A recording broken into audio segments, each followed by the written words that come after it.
ნარმანიას დაპირება რომ დაიწყებდა ავარიული კორპუსების მასშტაბური პროექტი, მათთვის დამახასიათებელი ტყუილი აღმოჩნდა 7.5 მილიონი არის ის თანხა, რომელიც შეიძლება 10-ოდე კორპუსის გამაგრებას ეყოს.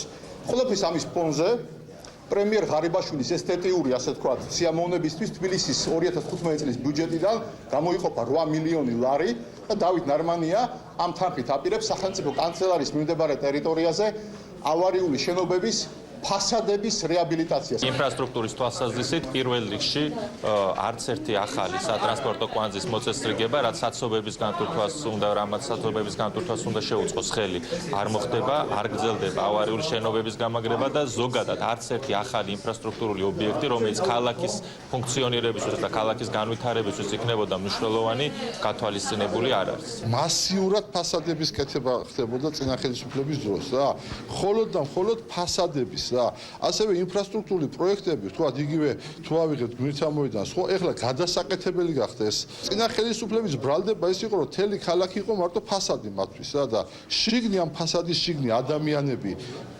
ზოგადად ხო არ აინტერესებდათ რა. წინა ხელისუფლებისთვის პრიორიტეტი ადამიანი არ იყო რა.